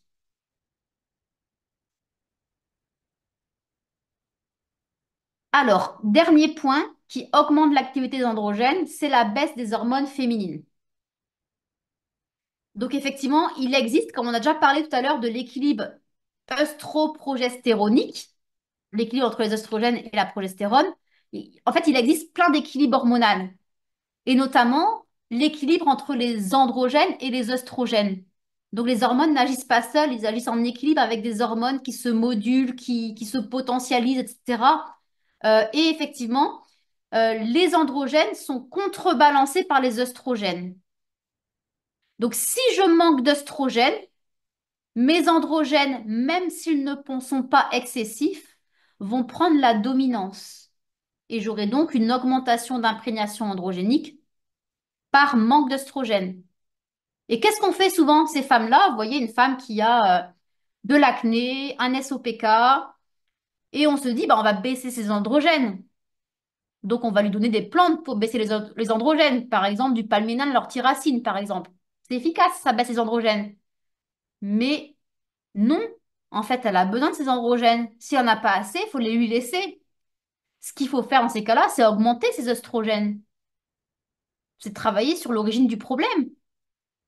Si je restaure pas une bonne imprégnation œstrogénique, je laisse cette femme avec une hypoœstrogénie qui va lui occasionner peut-être une ostéoporose, une dysovulation, une hypofertilité, des pathologies cardiovasculaires, une augmentation des risques de faire un Alzheimer, par exemple. Mais non, c'est maltraitant. Il faut travailler l'origine du problème. Donc ici, il faut optimiser, augmenter ces oestrogènes. Alors souvent on dit oui, mais déjà elle ovule pas bien, donc elle n'a pas beaucoup de progestérone. Bah oui, mais un des traitements du déséquilibre œstroprogestéronique, c'est parfois d'augmenter encore plus d'œstrogènes pour ovuler encore mieux, pour avoir encore plus de progestérone. Bref, c'est un peu compliqué parfois, mais en plus, les plantes que je viens de citer, palmiénin et orthyracine, baissent les androgènes, mais baissent aussi les œstrogènes. Donc dans ce cas de figure précis, ça serait une bêtise de lui mettre. Alors que si elle avait trop d'androgènes et trop d'œstrogènes, ça serait très intéressant de lui mettre. D'où la nécessité d'individualiser les prises en charge. Euh, Avec Stéphane, on a travaillé sur l'élaboration d'une gamme en hormonaux pour un laboratoire.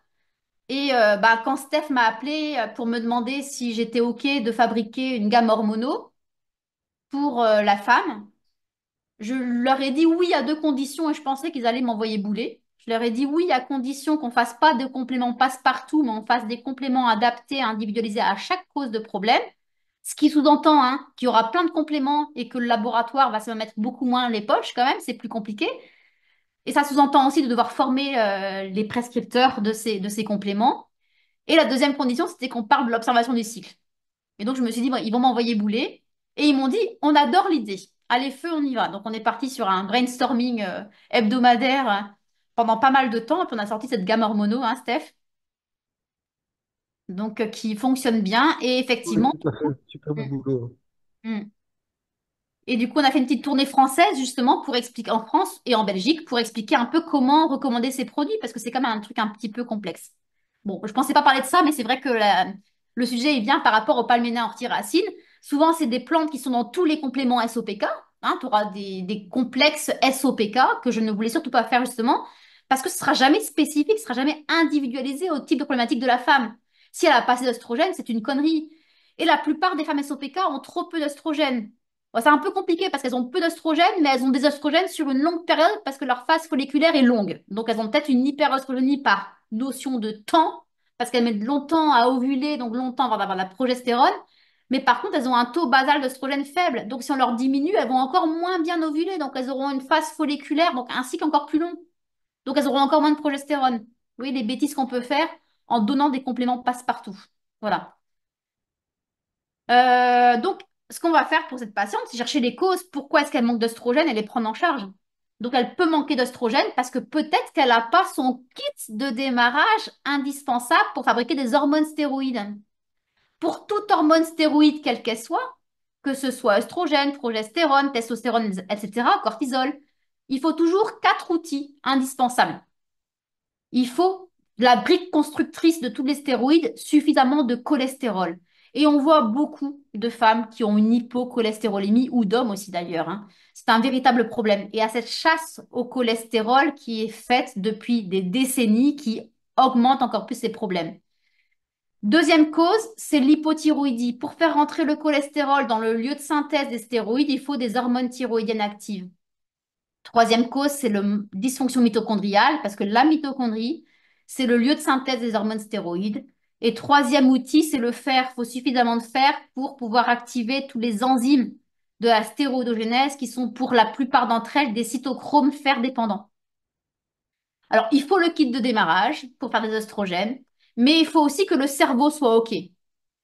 Si vous avez un déficit énergétique, c'est-à-dire que vous ne mangez pas suffisamment par rapport à ce que vous dépensez. Et bien à ce moment-là, le cerveau il va dire non, tu n'ovuleras point. Je ne te délivre pas le certificat d'aptitude à l'ovulation, puisque tu n'es pas en état énergétique pour faire un bébé, tout simplement. Faire un bébé, ça demande des ressources, ça demande de l'énergie. Empêcher la femme de faire un bébé dans cette situation peut lui sauver la vie. L'ovulation est indispensable à la survie de l'espèce. Enfin non, pardon, la reproduction est indispensable à la survie de l'espèce, mais peut être fatale à la survie de la femme. Et dans cet état-là, on ne peut pas faire un bébé en restant en bonne santé et le bébé ne peut pas être en bonne santé. Donc c'est bien en fait. Le cerveau, il est sympa, il vous retire l'aptitude à l'ovulation pour vous protéger. Donc dans ces cas-là, on comprend bien que faudra manger plus ou se dépenser moins ou adapter l'un par rapport à l'autre. Deuxième cause du cerveau qui n'est pas d'accord, c'est l'excès de prolactine. Encore lui, encore elle. La prolactine peut augmenter la DHEA, peut activer la 5-alpha réductase et peut bloquer la commande centrale, donc couper la communication entre le cerveau et les ovaires. Troisième cause, le stress et la fatigue surrénalienne. Donc vous voyez, c'est ça encore à enquêter. Enfin, on peut ne pas faire assez d'œstrogènes parce qu'il y a un déclin de la réserve ovarienne, donc une insuffisance ovarienne prématurée. Il y a plein de causes encore à cela, parmi lesquelles la génétique, le tabac, les défauts de méthylation, le stress oxydatif, l'auto-immunité, les dysthyroïdies, etc. Donc en fait, à chaque fois, il faut rechercher les causes et les prendre en charge. Dernier cas de figure, toujours dans l'insuffisance d'hormones féminines, c'est maintenant le manque de progestérone. Tout comme les œstrogènes contrebalancent les androgènes, la progestérone, c'est même de façon plus importante que les œstrogènes, la progestérone, c'est vraiment le principal modulateur des androgènes. La progestérone module les androgènes par plein de mécanismes différents. Et donc, dès que je manque de progestérone, entendez par là, dès que j'ovule mal, je ne vais pas moduler mes androgènes, j'en produirai plus, je la convertirai plus vers la DHT et j'aurai des récepteurs aux androgènes beaucoup plus sensibles. Donc là, c'est vraiment l'imprégnation androgénique qui explose quand j'ovule pas bien. C'est un cercle vicieux parce que quand j'ai trop d'androgènes, j'ovule pas bien. Quand j'ovule pas bien, j'ai pas beaucoup de progestérone et quand j'ai pas beaucoup de progestérone, ça augmente mon imprégnation androgénique qui fait que j'ovule pas bien. Donc vous voyez un peu la problématique qu'il peut y avoir. Donc, il faudra enquêter sur toutes les causes de manque de progestérone et les prendre en charge. Et toutes les causes de manque de progestérone sont ici. C'est le contenu de mon livre qui fait 400 pages. Donc, je ne vais pas vous le résumer en une slide, mais je vous invite à le lire. Euh, il faut repérer en cas de désovulation les cyclotoxiques présents chez la femme. Est-ce que la femme ovule mal parce qu'elle manque d'œstrogène, parce qu'elle a trop d'androgène, parce qu'elle a une hypothyroïdie, parce qu'elle a trop de prolactine, parce que son cerveau n'est pas OK, parce qu'elle a des IOP, des déclins ovariens ou parce qu'elle a des perturbateurs endocriniens? Il faudra prendre en charge ces causes. C'est une enquête complète, complexe, sophistiquée et passionnante. Et oui, c'est la seule bonne prise en charge. Alors, on a dit, par contre, il y avait un cercle vicieux, comme je viens de dire. J'ai trop d'androgènes, je dis ovule, je manque de progestérone, je manque de progestérone, j'ai trop d'androgènes, un cercle vicieux. On peut chercher les causes de la désovulation, mais des fois c'est compliqué, ça va prendre du temps, c'est complexe, et c'est là que je pense des fois il faut savoir passer la main à un médecin fonctionnel aussi pour s'aider, pour essayer d'enrayer ce cercle vicieux infernal. Et là, on peut effectivement donner de la progestérone bioidentique sans risque de faire de ménagium, comme de l'utrogestan ou du progestan. Alors moi, j'ai pas la légitimité de le faire, je suis pas médecin. Et ça peut permettre effectivement de moduler l'imprégnation androgénique. Alors à ce moment-là, on donne bien après l'ovulation pour ne pas bloquer l'ovulation. Donc il faut que la femme sache un peu quand est-ce qu'elle ovule. Et après, elle peut repartir au bout d'un moment. Alors il faudra donner minimum 3 cycles quand même. La maturation folliculaire, c'est 3 mois à peu près. Comme quand on prend en charge une cause de désovulation, il ne faudra pas attendre d'avoir de résultats avant 3 mois minimum, hein, parce que la maturation folliculaire encore, c'est environ une centaine de jours. Et c'est vrai que la progestérone bioidentique peut permettre parfois de sortir de bien de situations un petit peu toutes foireuses. Steph, si tu veux toucher un mot, n'hésite pas, hein. Bon, simplement, petite ajout que je ferais, c'est qu'il faut se rendre compte quand même que dans la vaste majorité des cas, on va avoir affaire à des femmes qui ont en fait un manque de progestérone. L'hyperœstrogénie est quand même rarissime. Quoique j'en vois de temps en temps dans le kyste ovarien fonctionnel. Donc, dès qu'on a un oestrogène qui s'emballe, il faut demander une écho du petit bassin pour détecter ça. Ça, c'est qui ne sont pas toujours bénins, il y en a des malins. Et donc vraiment, on entre dans le cas de figure de manque de progestérone. Et là, bon, ben, on a la phyto, évidemment, qui marche super bien en préménopause, qui marche moins bien en postménopause. Mais voilà, il y a sur le marché pas mal de compléments intéressants, hein, comme à base de YAM, de Gatillier, d'alchimie, etc. Donc c'est vraiment la chasse au manque de progestérone qu'il faut faire avec notre boulot, quoi. Très bien. Merci, Steph. De rien. Voilà. Voilà, donc là, j'ai résumé toutes les causes, en gros, d'augmentation de l'imprégnation androgénique par ces 6 facteurs-là. Je voulais juste revenir rapidement sur l'hyperinsulinisme. Parce qu'en effet, vous savez que, on l'a dit, la première cause fonctionnelle de l'augmentation de l'imprégnation androgénique, donc du SOPK, c'est l'hyperinsulinisme. 70% des femmes à peu près qui ont un SOPK sont en excès d'insuline. C'est pas du tout ce que je vois dans ma patientèle, hein. Tout simplement parce qu'avant qu'elles arrivent vers nous, elles ont déjà lu, elles sont déjà intéressées, elles sont déjà un peu prises en charge, elles ont déjà commencé des prises en charge avec des régimes à charge glycémique basse. Donc certaines ont réussi à résoudre leurs problèmes et d'autres viennent vers nous, n'ont plus de résistance à l'insuline, mais ont toujours leur SOPK. Donc effectivement, l'hyperinsulinisme, c'est quand même un vrai fauteur de troubles dans l'hyperandrogénie puisqu'il va agir à différents niveaux. Pour rappel, l'hyperinsulinisme va augmenter la LH, la commande centrale qui ordonne la production de testo. L'hyperinsulinisme va directement venir se fixer au niveau des ovaires, induire une synthèse de testo ovarienne directement à la source. Et l'hyperinsulinisme baisse le transporteur, ce qui augmente la fraction libre active d'androgène. Mais en fait, la réciprocité est vraie et il y a un vrai cercle vicieux qui s'installe. Parce que si l'hyperinsulinisme est une cause d'hyperandrogénie par les différents mécanismes qu'on vient de voir, en fait, l'hyperandrogénie nous prédispose aussi à l'hyperinsulinisme. L'excès d'androgène va perturber l'élimination de l'insuline, en fait.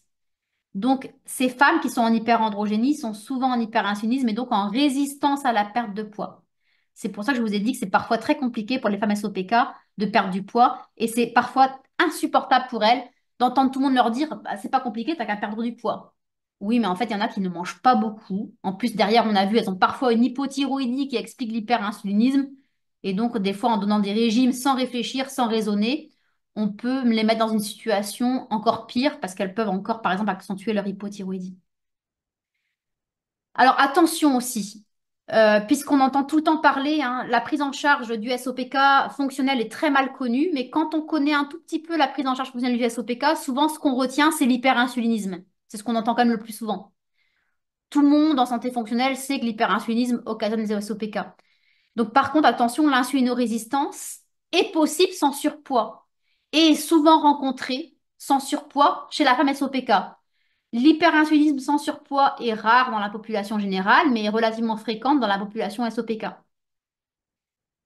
Alors, l'hyperinsulinisme est possiblement présent, mais parfois sa prise en charge est insuffisante parce que c'est souvent plurifactoriel. Et je vois trop souvent de praticiens, voire des femmes SOPK, se dire bingo, j'ai fait un HOMA test qui a mis en évidence une résistance à l'insuline. C'est bon, le problème est résolu, je vais donner un régime à charge glycémique basse et tout ira bien dans le meilleur du monde. Ben non, en fait. C'est très souvent plurifactoriel. Est-ce que l'hyperinsulinisme n'est pas la conséquence d'une hypothyroïdie ou pas? Mais est-ce que l'hyperinsulinisme est la seule cause d'augmentation de l'imprégnation androgénique chez ma patiente? Honnêtement, c'est rare, hein. Et c'est encore plus compliqué. J'ouvre un peu une parenthèse, je ne vais pas forcément la développer, mais malheureusement, il y a aussi des polymorphismes génétiques chez pas mal de femmes SOPK qui fait que même une femme SOPK avec un taux d'insuline normal pour une autre femme, ça peut déjà être trop pour elle. Je vous ai dit que l'insuline va venir se fixer sur des récepteurs à l'insuline au niveau ovarien et que ça induit une synthèse de testostérone. Mais quand même, on vient de dire que 70% des femmes SOPK sont résistantes à l'insuline, donc ont des récepteurs à l'insuline qui n'entendent pas le message de l'insuline.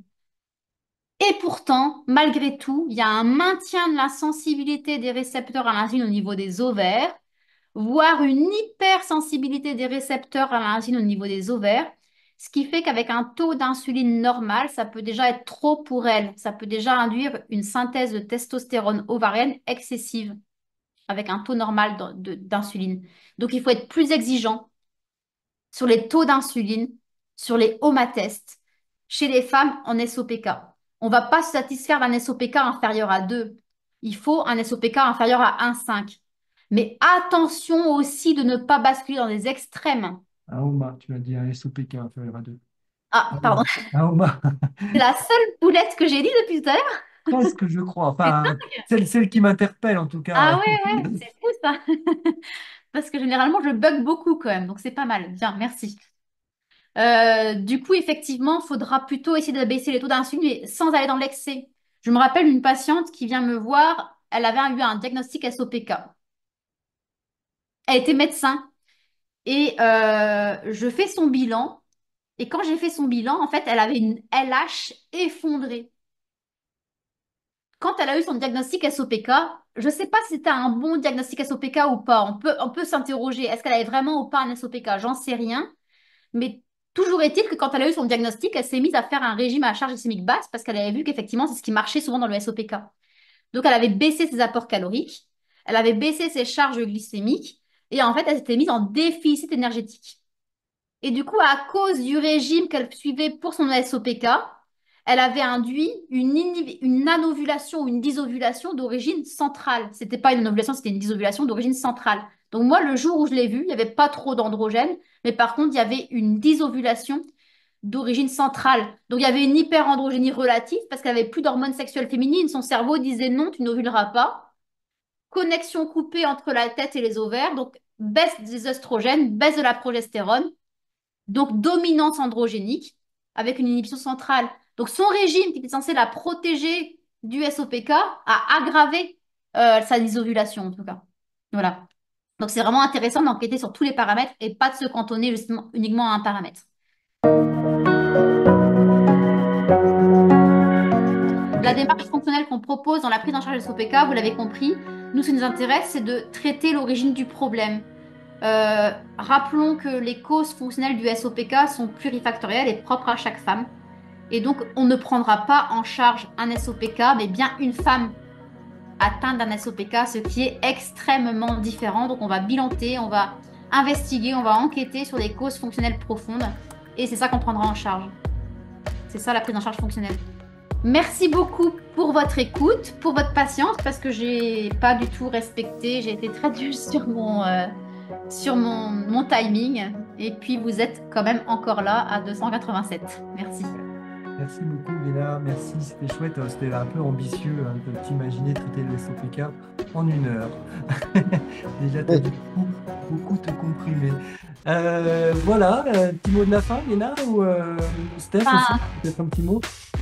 Grand merci à vous tous pour votre présence et votre fidélité et puis surtout votre engagement dans la mieux-traitance féminine. Merci beaucoup.